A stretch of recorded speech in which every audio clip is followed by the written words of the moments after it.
जोहार दोस्तों, मैं मुकेश बिरुआ, आपका मेरे इस चैनल में स्वागत है। आज हम एक ऐसी खबर पर बात करने वाले हैं जो पश्चिम बंगाल के आदिवासी इलाकों में फैले डर और असुरक्षा को उजागर करती है। आप कल्पना कीजिए कि रात के 9 बजे हैं और एक गांव में 18 से 60 साल के पुरुष हाथों में मशालें, बांस, लाठियां और कुल्हाड़ियां लेकर गश्त कर रहे हैं। यह कोई फिल्म का दृश्य नहीं बल्कि झारग्राम और पश्चिम मेदिनीपुर जिले के आदिवासी बहुल इलाकों की हकीकत है। इंडियन एक्सप्रेस की एक रिपोर्ट के अनुसार पिछले कुछ दिनों में यहाँ के सैकड़ों गांव में रात्रि पहरेदारी शुरू हो गई है और इसकी वजह है एक अफवाह कि बाहरी लोग घरों में घुसकर आधार कार्ड और वोटर आईडी कार्ड चोरी कर रहे हैं। लेकिन यह अफवाह कहाँ से आई? क्यों अचानक चुनाव से ठीक पहले? और इसके पीछे क्या राजनीतिक साजिश हो सकती है? आइए इसको गहराई से समझते हैं। खेरेजोरा गांव है जो झारग्राम जिले में है। यहाँ 25 साल का उत्तम मुर्मू जो गिडन रेल यार्ड में मजदूरी करता है, पिछले एक हफ्ते से रोजाना सिर्फ 1-2 घंटे ही सो पा रहा है। उत्तम का कहना है कि हमारे पास कोई विकल्प नहीं है। अचानक हमारा गांव डर की चपेट में आ गया। उसके 58 साल के पिता कार्तिक मुर्मू भी इस रात्रि जागरण में शामिल हैं। वे कहते हैं कि मेरा सिर्फ एक बेटा है, इसलिए हमारे पास कोई दूसरा रास्ता नहीं है। कभी कभी मैं पहरा देता हूँ ताकि उत्तम कुछ आराम कर सके। यह सिलसिला रात 8 बजे शुरू होता है और सुबह 4 बजे तक चलता है। जो जुआ हैं वे जंगल की सीमा से लेकर गांव के किनारों तक गश्त कर रहे हैं। 20 साल का हेमंत, जिसका की दुकान है, बताता है कि मेरे पिता सुबह 7 बजे दुकान खोलते हैं। मैं रात 8 से 3 बजे तक पहरा देता हूँ, फिर सोता हूँ और 9 बजे दुकान पर आता हूँ। यह हमारे गांव की सुरक्षा का सवाल है। 48 साल के रमेश, जो परिवार के इकलौते पुरुष सदस्य हैं, कहते हैं मैंने सुना है कि पास के गाँव में घुसपैठ की कोशिश हुई। इस मौसम में रात जागना बहुत मुश्किल है, लेकिन मुझे करना ही होगा। लेकिन सबसे चौंकाने वाली बात यह है कि जब इनसे सबूत मांगा गया तो सबने कहा कि हमने दूसरों से सुना है, किसी ने भी सीधे तौर पर कोई घुसपैठिया नहीं देखा। यह अफवाह सिर्फ खेरेजोरा गांव तक सीमित नहीं है। यह झारग्राम से शुरू होकर पश्चिम मेदिनीपुर के गोपी बल्लभपुर, संक्राइल, जम्बोनी, खड़गपुर, केशियारी, सालबोनी, गढ़बेता बहुत फैल गई है। झारग्राम के पुलिस अधीक्षक मानव सिंगला का कहना है कि ये अफवाहें हैं। पहले हमने असली दोषी को पकड़ने की कोशिश की लेकिन असफल रहे। फिर हमें समझ आया कि ये अफवाहें हैं। हम सोशल मीडिया की निगरानी कर रहे हैं लेकिन अभी तक स्रोत का पता नहीं चल पाया है। पश्चिम मेदिनीपुर के एसपी पलाश चंद्र ढाली का भी यही कहना है कि अफवाहें झारग्राम से शुरू हुई और फैल गई। अब सवाल उठता है, अगर ये सिर्फ अफवाहें हैं तो इतने बड़े पैमाने पर कैसे फैली और क्यों इतने लोग इस पर विश्वास कर रहे हैं? इसका जवाब छुपा है इस क्षेत्र के इतिहास और राजनीति में। झारग्राम और पश्चिम मेदिनीपुर का यह इलाका जंगल महल के नाम से जाना जाता है। यहाँ का इतिहास अस्थिर और संघर्षों से भरा है।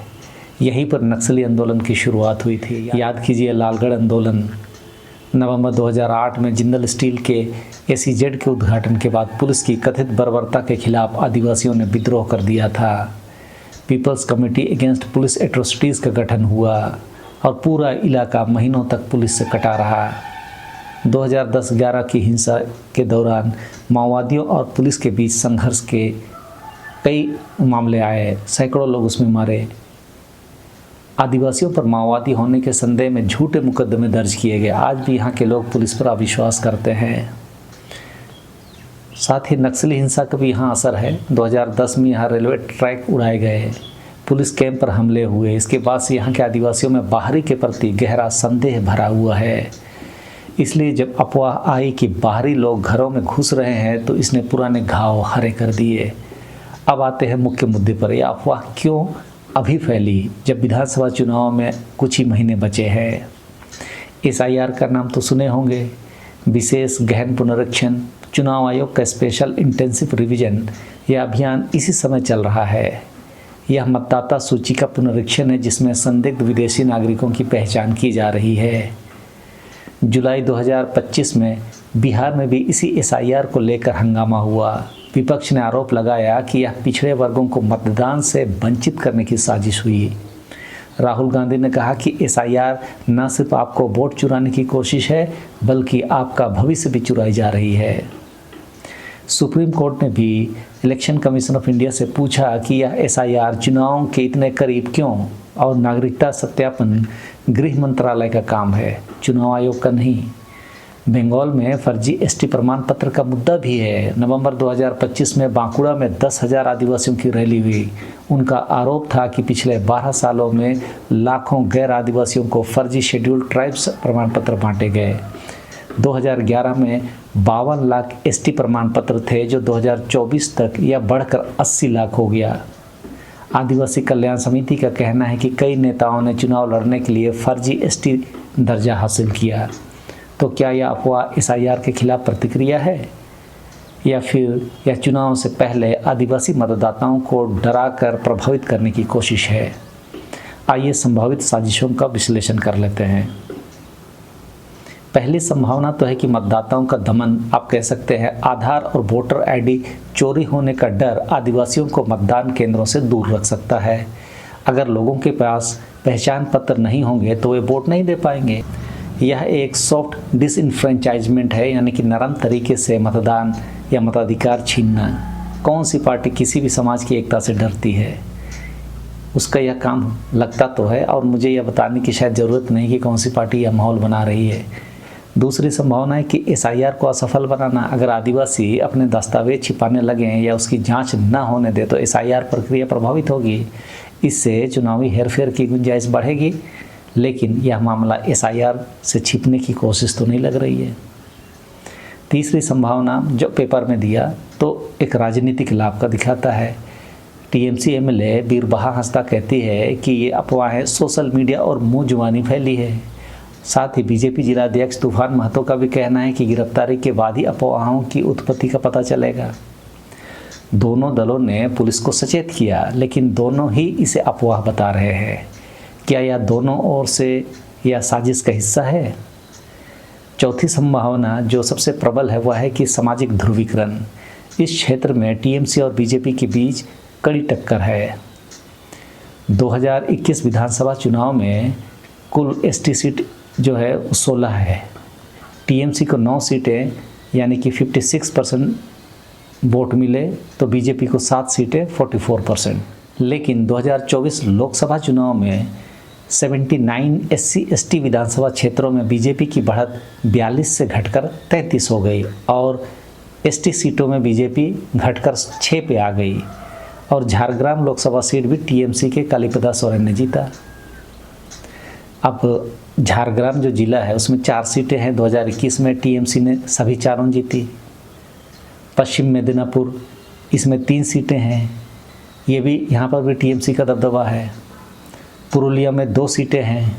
हाँ, यहाँ पर बीजेपी का प्रभाव था, लेकिन 2024 में उसके प्रभाव में गिरावट आ गई। क्या बीजेपी इस अफवाह से फ़ायदा उठा सकती है? पहला तो कि बीजेपी का घटता वोट बैंक डूबती नाव वाली स्थिति है। 2019 में एसटी बहुल जो सीट है उसमें बीजेपी का वोट शेयर 50.5% से घटकर 2024 में 45.2% हो गया। यह गिरावट टीएमसी की कल्याणकारी योजनाओं लक्ष्मी भंडार, स्वास्थ्य साथी से हुई होगी। दूसरा, वोट चोरी का मनोवैज्ञानिक खेल हो सकता है। देश भर में बीजेपी जिन इलाकों में कमज़ोर होती है वहाँ पर उस पर वोट चोरी के आरोप सबसे अधिक लग रहे हैं। इस मामले में इस तरह का अफवाह कि बाहरी आधार और वोटर आईडी चोरी कर रहे हैं, इससे आदिवासियों में डर का माहौल बना, और इसका नतीजा आदिवासी डर कर रात जाग रहे हैं, मतदान से वो दूर रह सकते हैं। और इसका लाभ अगर होगा तो पारंपरिक टीएमसी वोटर डर कर वोट नहीं देंगे, तो बीजेपी को इसका फ़ायदा होगा। अब एक और ये भी हो सकता है कि एसआईआर का सहयोग या यह अभियान चुनाव आयोग का है, लेकिन इसका समय संदिग्ध है। अगर आदिवासी अपने दस्तावेज चोरी होने के डर से एसआईआर से बचे तो उनके नाम वोटर लिस्ट से कट सकते हैं, या कानूनी तरीके से वोटर दमन हो सकता है, आप कह सकते हैं। और बीजेपी की जनजातीय रणनीति ये कहते हैं कि बीजेपी ने हमेशा आदिवासियों को हिंदू बताकर अपने पाले में करने की कोशिश की, लेकिन 2024 में यह रणनीति फेल हो गई। टीएमसी ने क्षेत्रीय पहचान और कल्याणकारी योजनाओं से बीजेपी को पछाड़ा। अब डर का माहौल करके बीजेपी अपने खोए वोट बैंक या वोट वापस लाना चाह रही है, जिसका पैटर्न को आप इस तरह समझ सकते हैं कि ये जो अफवाह का स्रोत है ये सोशल मीडिया और मुँह जुबानी डर फैलाई जा रही है। पुलिस अभी तक स्रोत नहीं ढूंढ पाई। और सोशल मीडिया में 2-2 रुपये के ट्रोल कौन बहाल करता है? भाजपा। अफवाह का तो मास्टर है भाजपा। फिर चुनाव से संबंधित वस्तुओं को ही टारगेट किया जा रहा है, जैसे आधार और वोटर आईडी, मतलब सीधे चुनाव पहचान पर हमला है। समय को भी देखिए, या ठीक चुनाव से पहले अफवाह फैलाया जा रहा है। SIR अभियान भी आदिवासियों के बीच डर का माहौल पैदा कर रही है। उसके बाद क्षेत्र को भी देखिएगा तो यह वही क्षेत्र है जहां बीजेपी 2021 में मजबूत थी, लेकिन 2024 लोकसभा चुनाव तक में गिरी। और इस डर का माहौल फैलाना के मकसद स्पष्ट रूप से दिख रहा है कि आदिवासी डर कर घर में रहें, SIR के कंप्लेन का जवाब ना दे पाएँ, मतदान नहीं दें और अपने पारंपरिक वोट से बीजेपी को लाभ मिले। इस पूरी घटना में कुछ बातें स्पष्ट है।